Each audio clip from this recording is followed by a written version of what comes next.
Hello, everyone, and welcome to OpenExO Live. Really great to be with you this afternoon for me and my guest, Ellie, or the morning or the evening, wherever you are in the world. And so, as I said, we have Elianne Oei with us today. And you can see on the screen there that we have a number of amazing community members coming up in the next couple of weeks. And so before we get Ellie on stage, I did ask a few community members just to share a little bit about her. And so this first one from Mario just said, Ellie is always full of energy and eager to push things forward with a smile. From Lisa, we just had, Ellie is a visionary that can see the abundance of good in people and what resources can be used to focus capital to invest in a better tomorrow. Ellie and the EPIC team helped turn that vision into an impact investment portfolio for their community. Ellie is the new generation of venture capitalists, people and impact first. She is solutions focused and innovative. From Clarence, we just said, it is an honor to know Ellie as a co-founder of epichub.org. She is passionate, compassionate, well organized, always cool, calm, and composed, making work with her seems like play and fun, a trusted and loyal colleague and friend. We then have from Jessica, Ellie has the unique gift of being a systematic thinker to enable people to become part of the solution in complex problems, as well as being an aligned, humble, human-centered person and a professional who speaks from her expertise, heart, and gut. Having her on board as a partner of the host ship has been a joy and brought our emerging global community to the next level. Over the years, she has become one of my dearest friends who can listen with a non-judgmental lens and know how to put the power back in my own hands in times of setbacks. She and her company EPIC are a true inspiration and encourages me to continue creating my purpose-driven life and SDG-aligned business for more impact in our crazy world. And then we also have from Chandresh, Ellie is a multi-talented professional with extensive international business and consulting experience. She is deeply passionate about changing the world and making a positive difference to people's lives. Her unique blend of strategic thinking, ability to get things done, and building great relationships with people are just a few of her skills. It has been my pleasure to share the journey with her as a co-founder of EPIC, and I'm looking forward to working together to make that dent in the universe. So without further ado, I will welcome on stage Ellie. Welcome. How are you doing? Well, great. After reading those quotes, that was a fantastic gift. Thank you so much. I'm blushing, I think. I'm like, oh. Well, for some absurd reason, I'm looking a whole lot like I'm blushing. I don't know what happened to the color of my screen. All of a sudden, there we go. That looks a little bit better.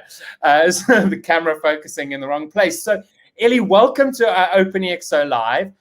We always start just asking the person who's joined us just to tell us a bit about your background. Tell us, what you've done in the last couple of years. And what brought you into the OpenExO community? Oh, it's been a crazy journey the last few years. In the last 6 years, I've had 2 children, moved countries, back to the Netherlands basically after 10 years abroad in Asia, Africa, and Australia, and started a business, failed in a business, started an investment syndicate, and then changed that into the latest version of that, which is epichub.org. So lots of things. Over that lifespan or that time span, also been consulting with large corporates doing business restructuring, spin-offs, carve-outs, due diligence, like all sorts of crazy stuff, and having lots of fun. I think I met you in South Africa in 2019 on what was it, the OpenExO Summit, which I can't remember the conference name now, but it was super fun to hang out with you in South Africa.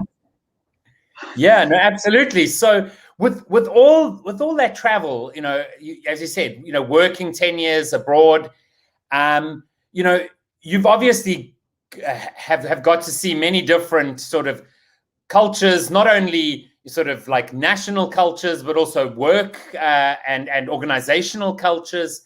And so, what do you think? How do you believe that all these different sort of organizations and different cultures affect the ability for organizations to actually sort of implement exponential thinking, the EXO model, etc.? Yeah. So I think awareness is the first step for me. So what I love about OpenExO, it starts with the massive transformative purpose, right?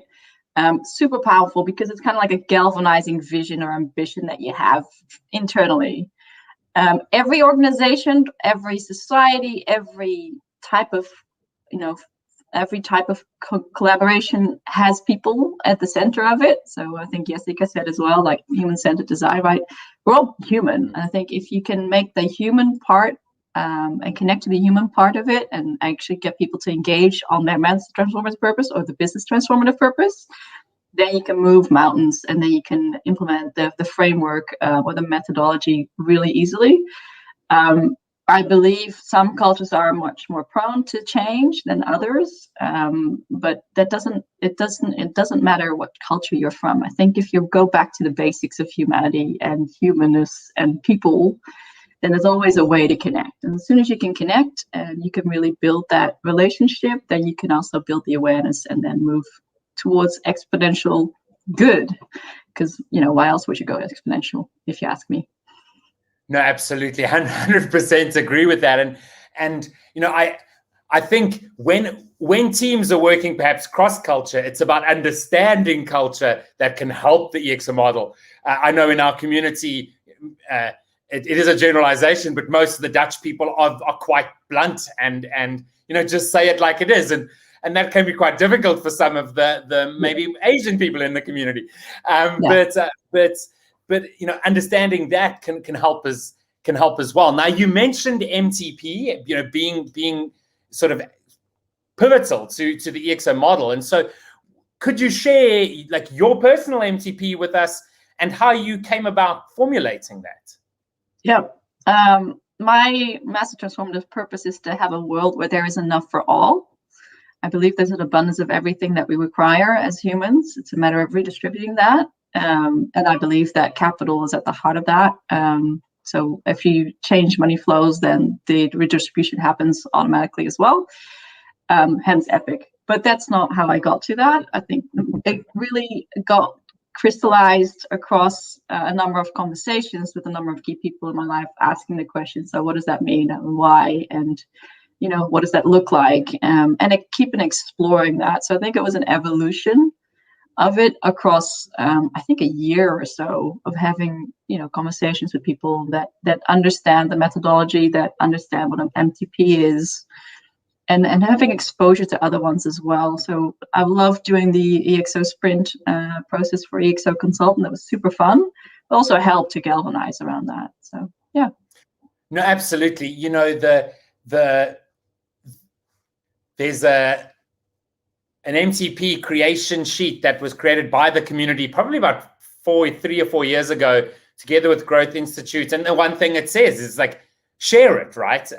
Go out and speak to people. And if it's something that excites the type of people you want to excite, well, then you're sort of on the right track, as opposed to, if people say, that's boring or something like that, then maybe not. But although some people might think your MTP is crazy, and that's also a good thing. So you need to make sure who you're listening to. Yeah, and how it feels for you, right? Because if it's yours, it's nobody else's. So if it doesn't feel right for you, it's not right.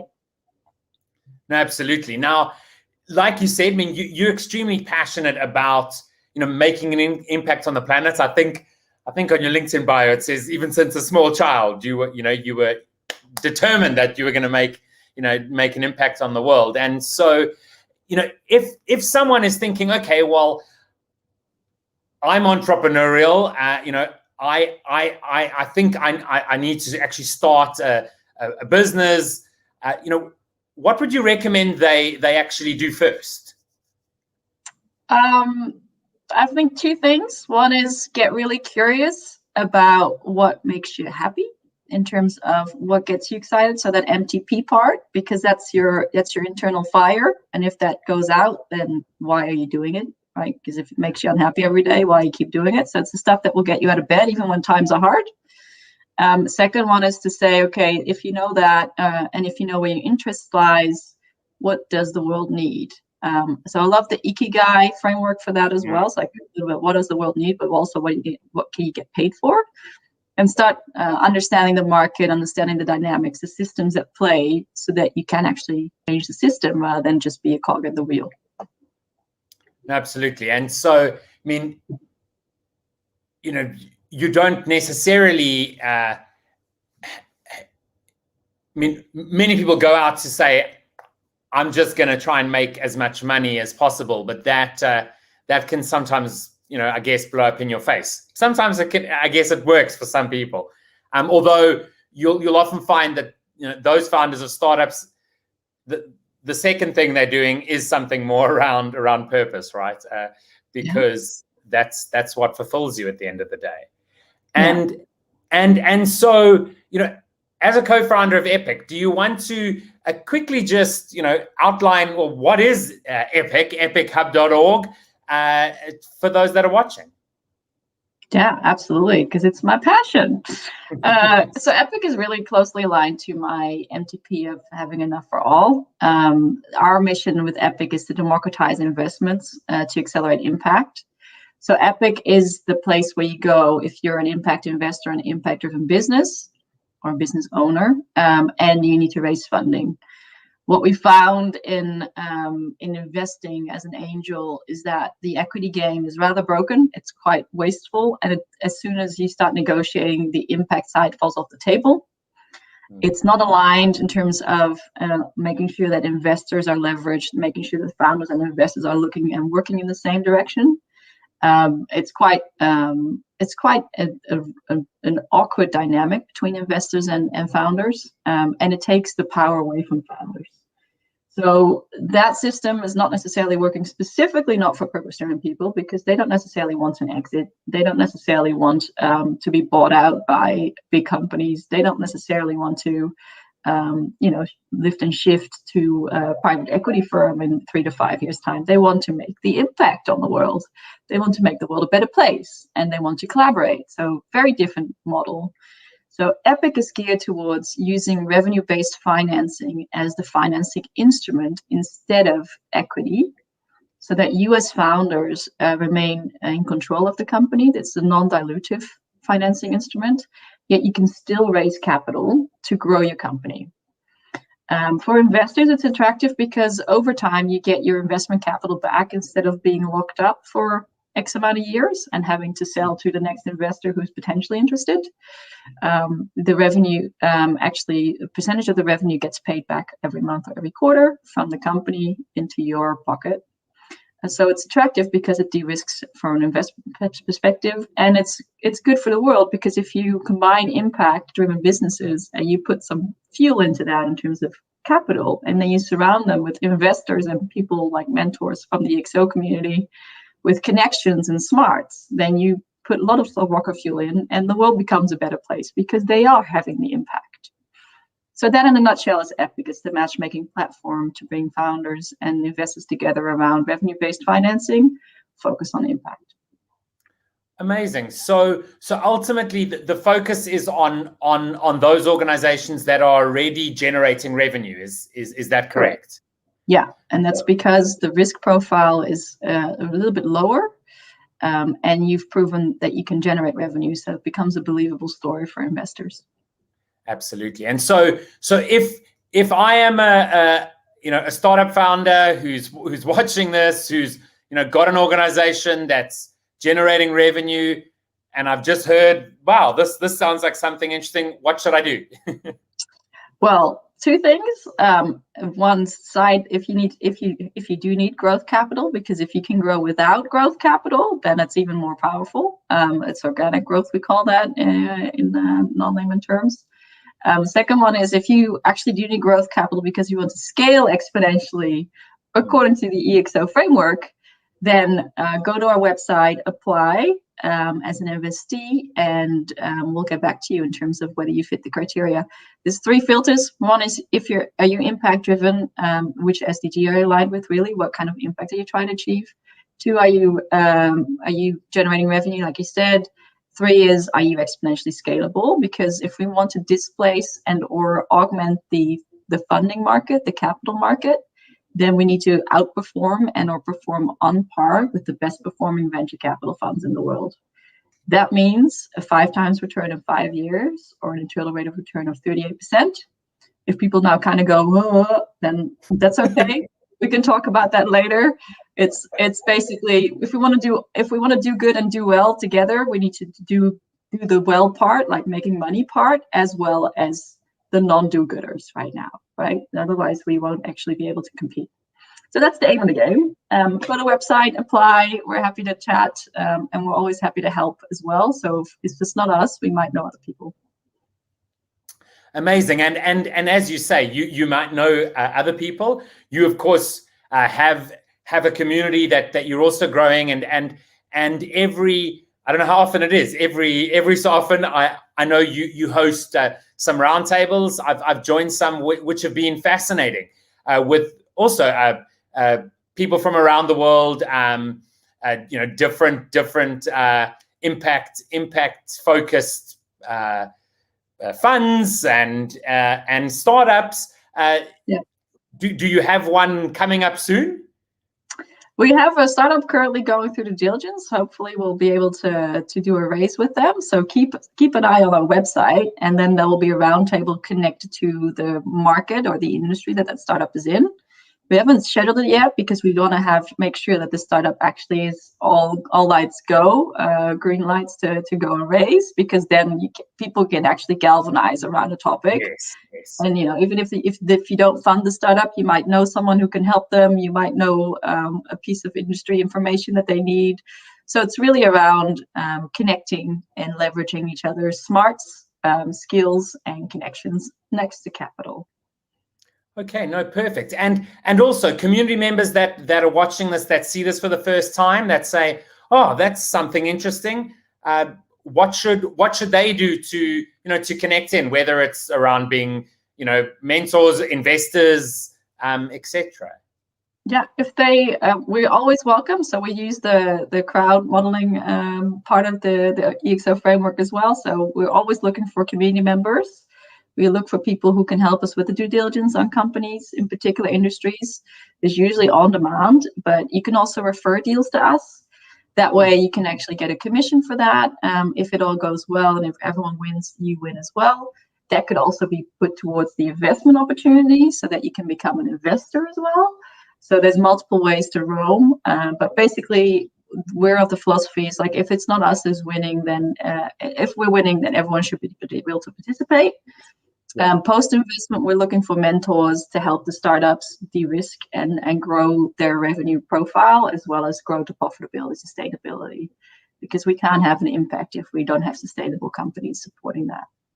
Absolutely, 100%. And if anyone watching, wants to also hear a bit more, we did have a future of funding discussion, and that is on the OpenExO media portal, as well as within the OpenExO platform. So do go give that a look as well. You can just search for future of funding.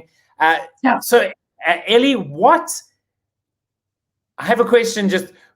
What is your view of the world in 2030? And what's exciting you right now that's actually going to get us to that world in 2030? Oh, that's like crystal ball material, Kevin. It's hard. And it's close and far at the same time. So it's so tricky. So 2030, I hope solar energy will be our main source of power.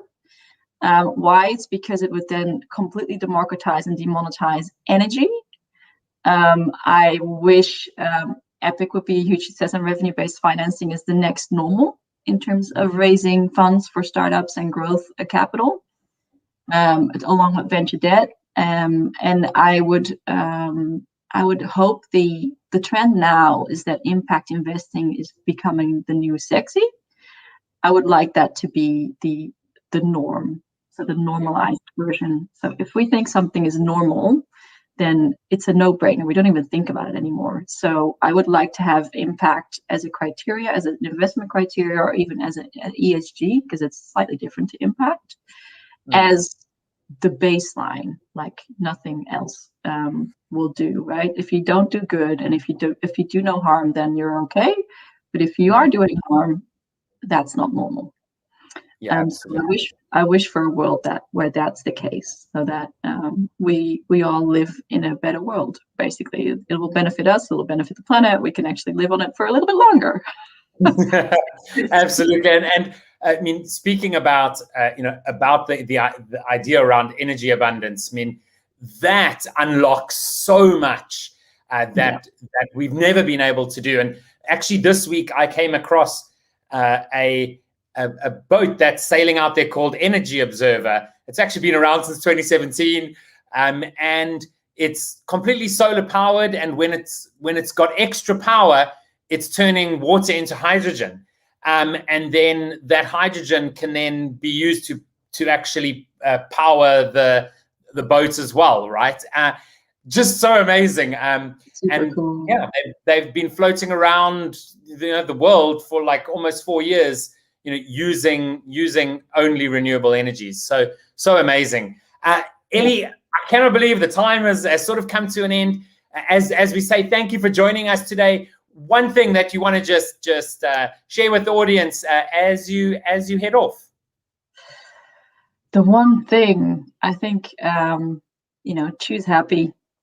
Choose happy over everything else. If you're happy, then the world already automatically becomes a better place, because happy is infectious. So let's all be happy. Awesome. Well, Ellie, have a happy evening. Thank you so much for having me. Evening there, your spring evening in the Netherlands, and we'll chat to you again soon. Thank you. Bye-bye. Bye. So that was Elianne Oei from the Netherlands, and I want to say she's not in Amsterdam, and I can't remember where she is. But thank you so much for joining us. A real pleasure to be here. And I see Michael Freeber says thank you on LinkedIn. Thanks, Michael, for watching. We'll see you all again next week. So do join us and have a fantastic rest of your day.